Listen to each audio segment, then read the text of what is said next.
আমার শাশুড়ি আমাকে সংসার করতে দিল না। না কেন? যে আমার শাশুড়ি আমাকে, যেদিন আমার হাজবেন্ড সুইসাইড করে, যে আমাকে আমার শাশুড়ি আহত করছে, ইভেন আমার চুলের মুঠি ধরে অনেক চুল ছিঁড়ে ফেলছে, চুল টানতে টানতে আমার মাথা ঘাড় ব্যথা গেছে, আমার এই যে ঘাড়ের এই পাশেও দাগ আসছে চুলের এই দিক থেকে। তো আমার হাজবেন্ড মানে যে সেদিন যে মারা গেল 7 তারিখ 6 মে সকালে, আমার হাজবেন্ড অফিসে যাওয়ার সময় কখনোই আমাকে বাই করতে পারতো না, টাটা বা বাই দেওয়া, যে ওয়াইফ সে আমার একটা বাই করে যায় সেটা পারতো না, একমাত্র তার মায়ের জন্য, আমার শাশুড়ি মার জন্য সে পছন্দ করতো না, তাই যেদিনই করতো সে রেগে যেত। তারপর থেকে আমার হাজবেন্ড বাদ দিয়ে দিল বাই দেওয়া তার মায়ের সামনে। তো সেদিনকে কোনোভাবে সে দেখলো কি তার মা ঘরের দিকে গেছে, তো সে আমাকে বাই দিল হাত নেড়ে আমার দিকে তাকিয়ে। মানে আমাকে খুব ভালোবাসতো, কিন্তু তার ভালোবাসা ছিল লুকানো। আমি যখন তাকে বলতাম, সে আমার থেকে অনেক সিনিয়র ছিল, তো আমি যখন তাকে বলতাম যে চলো একটু মোড়ের মাথা থেকে একটু চা খেয়ে আসি, আমার সাফোকেটেড লাগতেছে, কজ আমাকে বাবার বাড়ি আসতে দিত না, আমার হাজবেন্ড চাইতো না আমি বাবার বাসায় আসি। তো তখন সে বলতো কি, তাহলে মাকে বলে মা তুমি আমি একসাথে চলো হেঁটে আসি, চা খেয়ে আসি। তো আমি বলতাম আমার সাফোকেশনের কারণ তো তোমার মা।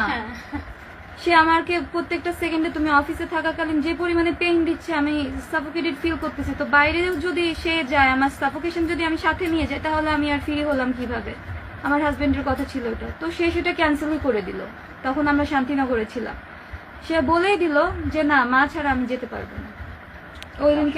ওই দিনকে সে আমাকে টাটা দিল, তার মা কোনোভাবে ঘর থেকে, মানে সে কি করতে গেছে জানি না, ব্যাক করে এসে দেখে তার ছেলে আমাকে বাই দিচ্ছে, সে সেটা দেখে ফেলছে, ব্যাস ওখানেই আমাকে আমার হাজবেন্ড শেষবারের মতো টাটা দিছে। আর আমাকে কখনোই টাটা দেয় নাই, সে কখনোই টাটা দেয় নাই, আর দিবেও না, সে আমাকে বাইও করে নাই। তো তখন যখন সে ঘর থেকে বের হচ্ছে, তখন তার মাকে বললো কি মা আমি আসি। তার মা রেগে গেছে জন্য তার মা তার সাথে কথা বললো না, বললো মা আমি আসি, তুমি একটু রেস্ট নিয়ে তারপরে পুজো করতে যেও। তার মা কথাই বললো না, সে তার ঘরে চলে গেল, আমার হাজবেন্ড চলে গেল বাইরে অফিসে। সে চলে যাওয়া শেষ যাওয়া, সে চলে যাওয়া শেষ যাওয়া বলতে আমাদের যে হ্যাপিলি একটা বাই দিয়ে যাওয়াটা, ওটাই ছিল তার শেষ যাওয়া। দুপুর হলো, আমার হাজবেন্ড রাস্তায় যেয়ে তার মাকে ফোন, মা তোমার মুখ কালো কেন দেখলাম? আমার হাজবেন্ড এত মা ভক্ত ছিল, তার মায়ের যে সে যে বের হয়েছে, তার মা যে তাকে বলে নাই যে বাবা আচ্ছা আয়, তাহলে ওইটা যে সে বলে নাই, এজন্যই তার মন খারাপ হয়ে গেছে আমার হাজবেন্ডের, যে মা কেন বললো না আমাকে আসার সময় যে বাবা আয় তাহলে। তো পরে আমার হাজবেন্ড রাস্তায় যেয়ে তার মাকে ফোন, আমি তো ঘরের মধ্যে ছিলাম, আমি শুনেছি যে সে তার মাকে ফোন দিছে, বলতেছে মা তুমি কেন রাগ করছো বা কিছু। আমি তো অ্যাজ ইউজুয়াল, আমি 2.5 বছর ধরে দেখতেছি, এগুলো আমার মুখস্থ হয়ে গেছে অলরেডি। তো সেই মুহূর্তে তার মা তাকে কারণ বলতেছে না, তাকে খুব প্রেশার দেয় তার মা, মানে বলতে চায় না, সে ওরকম রাগ হয়ে থাকে। তার মায়ের এই অত্যাচার সেকেন্ডের পর সেকেন্ড, আমাদের একটা জায়গায় মানে ঘুরতে যেতে দিত না। আমরা হানিমুনে গিয়েছি, সে সাথে যাবে, সে রাগারাগি, আমরা একটা রাত মাত্র হানিমুনে যে কক্সবাজার কাটাতে পারছি, তার মায়ের রাগের কারণে সে আবার ব্যাক করছে, যে মা রাগ করে আসছে, সে যেতেই পারলো না। আমরা ঢাকাতে থাকাকালীন যে কোনো জায়গায়, রমনা পার্ক হোক বা যে কোনো একটা ঐতিহাসিক স্থান হোক, ঢাকাতে তো সবকিছু সাজানো, সব জায়গায় সে তার মাকে নিয়ে গেছে। তো একটা পর্যায়ে বিয়ের 6-7 মাস পর্যন্ত আমি খুব ভালোভাবে তাদের সাথে মেইনটেইন করে চলছিলাম। ভিডিওতে দেখেছি আপনি খাইয়ে দিচ্ছেন আপনার শাশুড়িকে, হ্যাঁ হ্যাঁ, বা জড়িয়ে ধরেছেন, হাসছেন। আমি আমার শাশুড়ি মাকে বিয়ের প্রথমে আমার মা বলতাম, তুমি করে কথা বলতাম, তাকে অ্যাড্রেসিংটা ছিল আমার তুমি, মা তুমি খেতে আসো, মা তোমার কি এটা লাগবে, মা তোমার কি ওটা লাগবে। 6-7 মাস পর্যন্ত আমি এটা মেইনটেইন করছি। আমি কষ্ট পাইতাম, ভিতরে ভিতরে কষ্ট পাইতাম যে আচ্ছা আমার তো স্পেস হচ্ছে না, বা আমি যেটা চাচ্ছি আমাকে তো তারা বুঝতেছে না, আমি শুধু তাদের জন্য করে যাচ্ছি স্যাক্রিফাইস। তো এই 6-7 মাস যখন আমি স্যাক্রিফাইস করলাম, একসময় দেওয়ালে যে পিঠ থেকে গেল, কারণ তখন অনেকগুলো অপবাদ আসতে থাকলো যে আমি এত কিছু করতেছি তাদের জন্য, এত স্যাক্রিফাইস করতেছি, তারপরেও তার মা আমার হাজবেন্ডকে নিষেধ করতেছে যে অফিসের যে বউকে ফোন দেওয়ার কি আছে। আমার হাজবেন্ড বললো যে মা ও দুপুরে খাইছে কিনা, এই জন্য ফোন দিয়েছি। আমার বাবার বাসা থেকে আমার শ্বশুর বাড়িতে, মানে আমার হাজবেন্ডের বাসায় একবারও যাওয়া হয় নাই আর আমার মা বাবা কখনোই যায় নাই, কখনোই না, কখনোই না, কখনোই না। তার যে একটা জামাই, তারা যে একটা জামাই আদর পাবে বা জামাই বাসায় যাবে, সেটা তারা পায় না। আমার শাশুড়ি আমাকে সংসার করতে দিল না। আমি ওনাকে বলেছিলাম যে মা একটু স্পেস দেন, আমি আমার হাজবেন্ডকে নিয়ে একটু সংসারটা করি, দিল না। আমার হাজবেন্ড জবে থেকে আমার হাতে রান্না ভালো খাওয়া শুরু করলো, সে আমাকে রান্নাও করতে দিল না। সে আমার হাজবেন্ড বাজার থেকে কি বাজার করতেছে সে আমাকে দেখতেও দিত না। সে সবকিছু নিজে নিয়ে নিজের মতো রাখতো, নিজের মতো রান্না করতো। আমি ওকে বুঝিয়েছি যে দেখো আমার জীবন থেকে এই টাইমটা চলে যাচ্ছে, আমি আর পাবো না। আমার হাজবেন্ডকে আমি বুঝাইছি, আমার হাজবেন্ড বলে কি তোমার বয়স তো কেবল শুরু, 18 বছর বয়স, তোমার তো জীবন পড়ে আছে, একটু ধৈর্য ধরো। আমি বললাম যে আমার 18 বছরে যে ইচ্ছা, আমার 25 বছর বয়সে তো সেই ইচ্ছাটা থাকবে না। অলরেডি আমি তোমাকে বিয়ে করে ফেলেছি, বিয়ের বয়স বাড়তেছে, আমাদের সবকিছু বাড়তেছে, আমাদের সাংসারিক জীবন বাড়তেছে, আমার বাচ্চা নিতে হবে। বাচ্চা নেওয়ার পরে তো, বাচ্চা নেওয়ার আগের লাইফ আর পরের লাইফ তো এক হয় না। তখন দায়িত্বের লাইফ, তখন সাংসারিক লাইফ, তখন আমরা বাচ্চা কিভাবে মানুষ করবো, বাচ্চা। হ্যাঁ, আপনাকে এরকম বলছে যে খবরদার আপনি কখনো বিয়ে করবেন না, তাহলে কিন্তু আপনি মরবেন।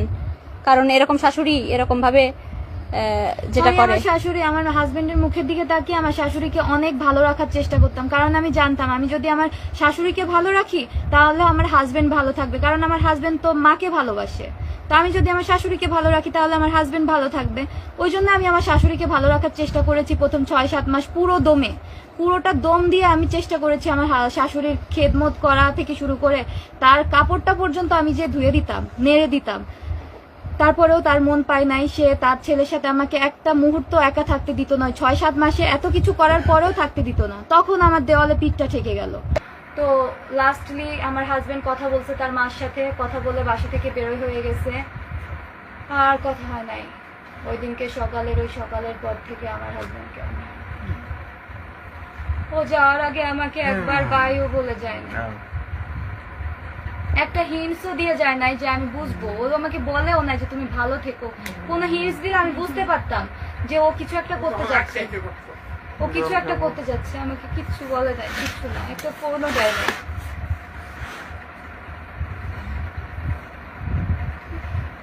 পরবর্তীতে আমার ফোনে ফোন আসলো, ফোন আসতে শুরু করলো 12:30 নাগাদ আমার ফোনে ফোন আসতে শুরু করলো যে ভাবি কি হয়েছে, আপনি মেডিকেলে চলে আসেন। আমি বললাম কেন, কি হয়েছে, সমস্যা কি? এরপরে শুনে আমার হাজবেন্ড সুইসাইড করছে। আমি শুনে জাস্ট বাসা থেকে বের হয়ে রাস্তায় পড়ে গিয়েছিলাম। আমার অফিস থেকে, আমার হাজবেন্ডের অফিস থেকে গাড়ি আসছিল আমাকে নিতে। গাড়ি আসার পরে আমি রাস্তা থেকে উঠে বসছি, আর দেখা হয় না, আর দেখা হয় না। আমাকে দেখতে দেয় নাই, বেলা 2:30 অবধি আমার হাজবেন্ডকে তারা দেখতে দেয় নাই। তারা আমাকে বললো হাজবেন্ডের চিকিৎসা চলতেছে, ডাক্তার দেখা করতে দিবে না। আমি যখন সবকিছু ছেড়ে ছুড়ে সবাইকে এক প্রকার জোর করে ধাক্কা দিয়ে যখন হসপিটালের ভিতরে দৌড়ে চলে গেলাম, দেখলাম এক কোনায় একটা সাদা কাপড় দিয়ে লাশ ঢাকা। আমার হাজবেন্ডের রানার কনস্টেবল ওইখানে সাদা কাপড় দিয়ে ঢাকা, আর রক্ত আর রক্ত। আমি কিচ্ছু মানি নাই, সবাই আমার হাত ধরে, আমি সবাইকে ছেড়ে ছুড়ে ওইখানে যে কাপড়টা উঠাই দেখি আমার হাজবেন্ড শোয়া, ওর নাকে মুখে রক্ত, ওর এত যে রক্ত, বান্ডেল টিস্যু ভিজে গেছে রক্তে, তাও তলিয়ে যাচ্ছে। পোস্টমর্টম করতে নিয়ে যাবে তার আগের পজিশনে আমি আমার হাজবেন্ডকে জড়িয়ে ধরছিলাম লাস্টবারের মতো, দেখলাম আরে রক্ত, আমার 2 হাতে কত যে রক্ত ছিল, কত রক্ত। আমার হাজবেন্ড অনেক কষ্ট পেয়ে মারা গেছে, আমি জীবনে ভুলতে পারবো না, আমার সারা জীবনের আক্ষেপ থাকবে। আমি আমার শাশুড়ির হাতে পায়েও ধরে বলেছিলাম যে আমার একটু সংসারটা করতে দেন, আমার শাশুড়ি আমাকে সংসার করতে দেয়নি।